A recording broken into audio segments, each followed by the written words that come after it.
presidente. Buenos días, compañeros, buenos días. Muy buenos días tengan todas y todos ustedes. Pues como indica el presidente, hay un tema que nos parece que es muy importante, que lo cuidemos de la infodemia, de estos actos deliberados de distorsión de la información, no solo por el interés en México, sino el interés en el mundo de identificar con claridad cuáles son los criterios de las políticas públicas de vacunación. Y es el tema de por qué, cuándo, cómo se prioriza a cada una de las subpoblaciones para que se logre el máximo aprovechamiento de las vacunas y la mayor equidad, la mayor justicia de distribución en el uso de las vacunas.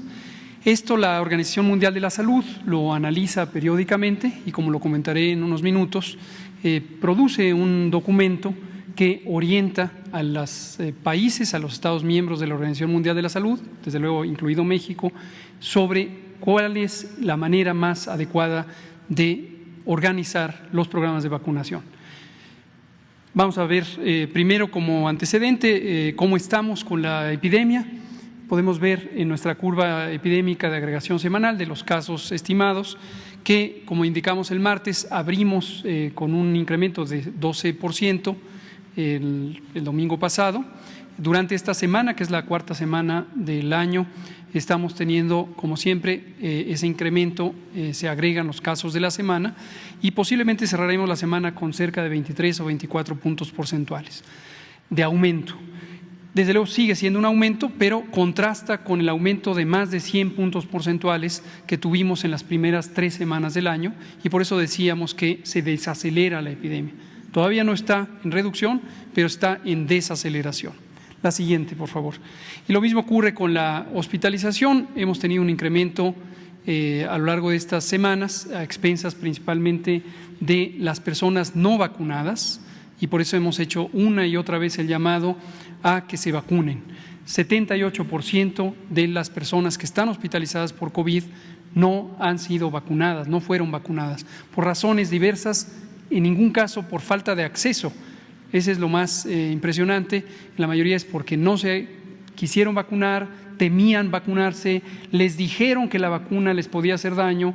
Por eso es tan peligrosa la infodemia, porque causa daños a las personas, las confunde, les hace evitar una medida preventiva tan importante como la vacuna y luego se ven las consecuencias. La siguiente, por favor. Y en algunos casos, desafortunadamente, pues pierden la vida, dado que son personas que además tienen comorbilidades, hipertensión, diabetes, obesidad, etcétera, inmunosupresión, y son precisamente quienes tienen que priorizarse en esa vacunación, como lo comentaremos. La siguiente. En el corte más reciente tuvimos muy buena aplicación de vacunas, arriba de 1.036.000 vacunas que fueron administradas, y en la siguiente vemos que ya llevamos 164.8 millones de dosis utilizadas, que corresponden a 83,5 millones de personas. Ya solamente el 7% están por completar su esquema, de acuerdo al calendario de lo que les toca. Mayormente son las personas más jóvenes, de 18 a 29 años, pero el resto, en su mayoría, han completado ya el esquema. Esto nos lleva a una cobertura, como hemos dicho, de 89%, muy por arriba de lo que en su momento, con la encuesta de salud y nutrición, estimamos que se iba a aceptar por parte de la población, que indicaba que solo 75% la aceptaría. Hemos estado insistiendo en que se vacunen y ya 89% se han vacunado. Vamos a comentar específicamente sobre esto, de la vacunación, la siguiente, la vacunación en personas menores de edad. Este documento que se muestra en pantalla se llama Mapa para priorizar el uso de vacunas de COVID-19, lo produce la Organización Mundial de la Salud, y un elemento importante de visualizar es la Organización Mundial de la Salud es un organismo de carácter técnico especializado en salud que pertenece al sistema de Naciones Unidas. La Organización Mundial de la Salud no emite mandatos legales, jurídicamente vinculantes, obligatorios para los Estados miembros. Lo que hace es brindar asesoría técnica.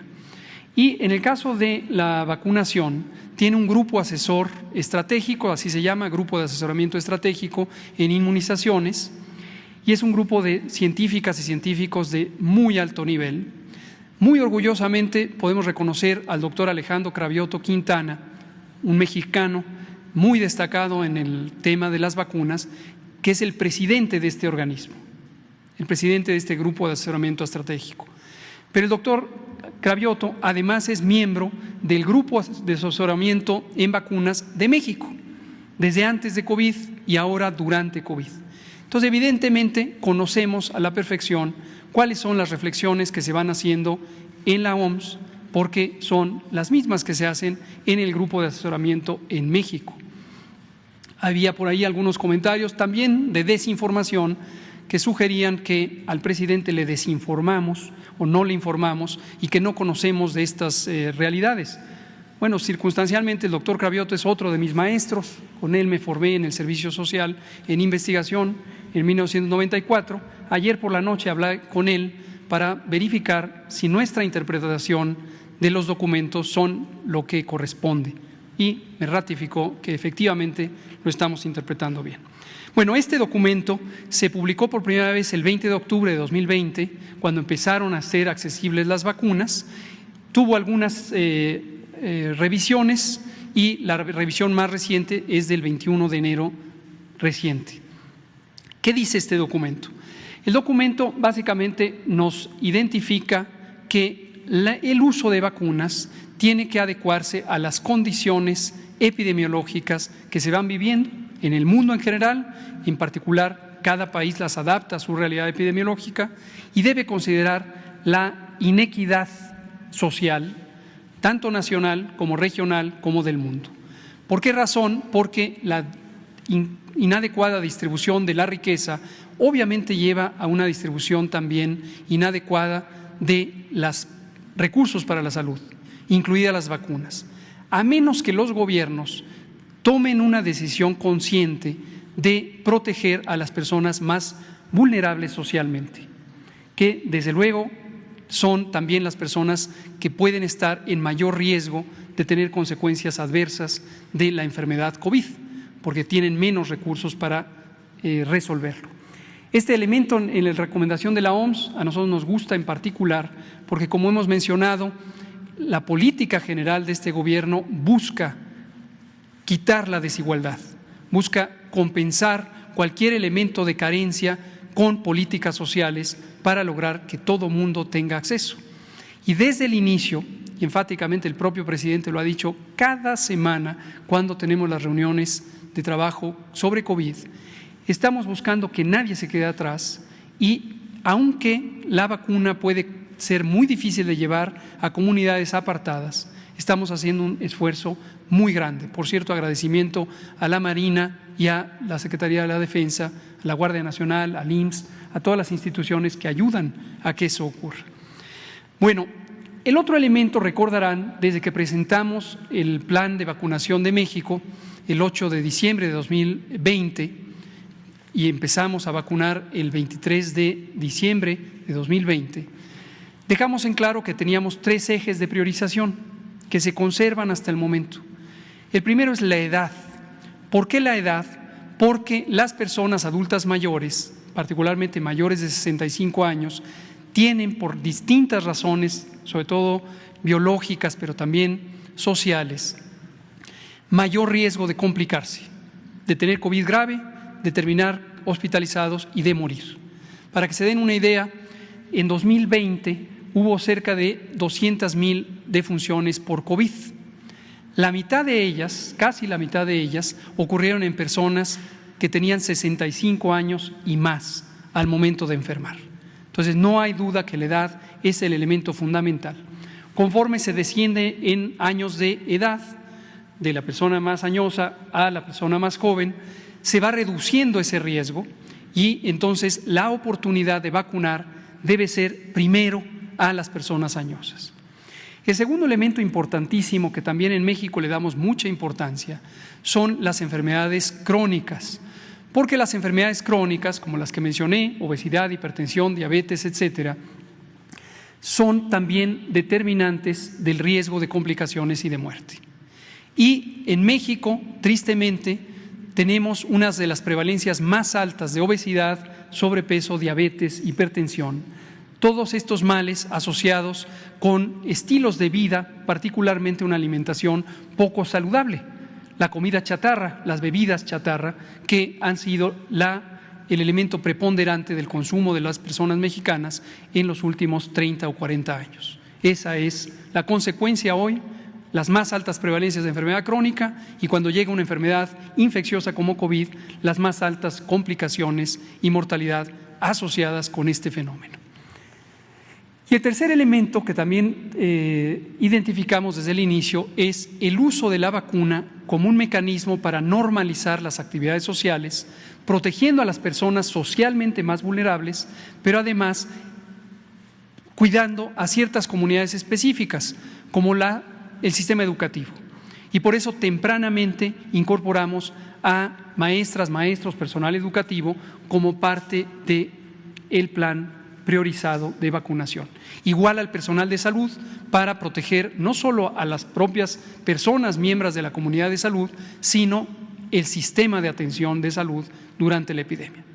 Cualquiera puede revisar que esto es lo que hemos venido diciendo desde el 8 de diciembre de 2020.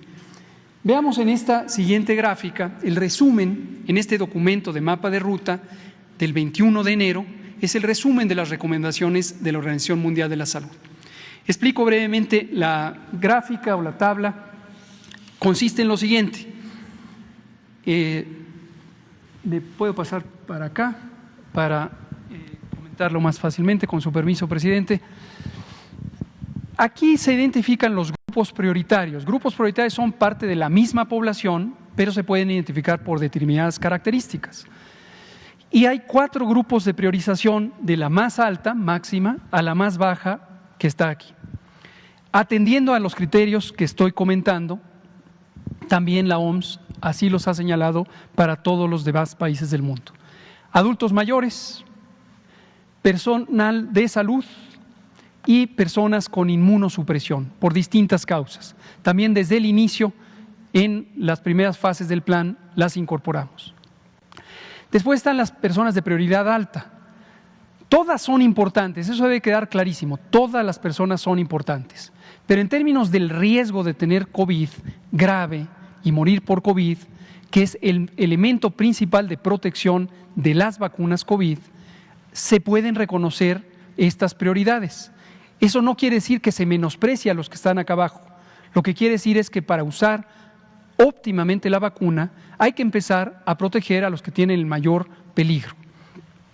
En la prioridad alta están el resto de los adultos con comorbilidades, las embarazadas, que desde el 10 de mayo las incorporamos, el personal educativo, como pueden ver, nosotros incorporamos personal educativo, en otros países han incorporado a otro personal esencial, como los cuerpos de seguridad pública. Nosotros incorporamos al personal educativo y personas en desventaja social, económica y demográfica. 2 bloques iniciales. Después tenemos en prioridad media el resto de los adultos, personas de 30, 40, 50 años que son saludables, que no tienen estas comorbilidades, y niñas, niños y adolescentes que sí tienen comorbilidades. En niños y niñas y adolescentes, las enfermedades que pueden padecer son un tanto diferentes a las de las personas adultas, pero hay varias que se pueden reconocer: diabetes tipo 1, inmunosupresiones primarias, cáncer, síndrome de Down, etcétera, y las hemos incorporado ya desde hace tiempo. Y finalmente, en la prioridad baja, niñas, niños, adolescentes saludables. La siguiente, por favor. Esta es una frase del propio documento que resume la recomendación. Y, como pueden ver, dice que antes de implementar una estrategia para vacunar niñas, niños y adolescentes, hay que considerar alcanzar una cobertura alta de esquemas primarios y refuerzos, según se requiera para optimizar el impacto de las vacunas en los grupos de mayor prioridad, como las personas adultas mayores. Es inconfundible la recomendación de la OMS en este sentido. Veamos cómo lo hemos hecho en México. La siguiente. Es la misma tabla con los datos mexicanos.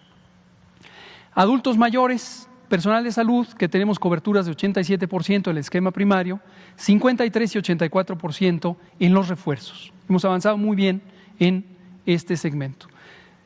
De prioridad alta, esquema primario 98%, personas de 50 a 59. Llevamos menos tiempo con el refuerzo, pero ahí vamos avanzando, ya llevamos 11%. El personal educativo 87%, el esquema primario, y ya tenemos 75%, 3/4 partes del personal educativo cubierto. En prioridad media, el esquema primario 74%, y son personas de menos de 50 años, estamos apenas iniciando los refuerzos en esas personas.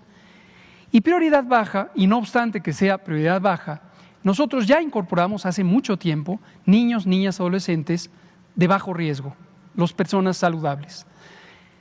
Llevamos la mitad, 48%. Pero para este grupo nosotros establecimos 15 años en adelante. Posteriormente incorporamos a los de 14 que cumplen 15 durante 2022. ¿Por qué razón pusimos ese punto de corte y no incluimos 13, 12, 11, 10, etcétera? Vamos a verlo. Esta gráfica, que ya la había yo presentado hace tiempo, nos muestra la evidencia. Esta es la mortalidad por 100,000 habitantes. En personas, niñas, niños, adolescentes de 12, 13 y 14 años, la mortalidad es 0.5 por cada 100,000 personas. Y es considerablemente homogénea en este subgrupo, pero a partir de los 15 años de edad empieza a aumentar un tanto más. Llega a ser de 2.6, aproximadamente 2.3 por cada 100,000 niñas y niños de esas edades. Destacamos, y esto es lo último que voy a mostrar, que cada niño, cada niña es importantísima, no hay duda, y la infancia es la etapa de la vida que merece una de las mayores protecciones. Sin embargo, la probabilidad de que una persona menor de edad tenga una complicación por COVID y fallezca por COVID, excepto que se trate de las personas con comorbilidades, si no son ellas, si son saludables, la probabilidad es muy, muy baja. Aproximadamente 274 veces menores que lo que puede ser la complicación en las personas adultas.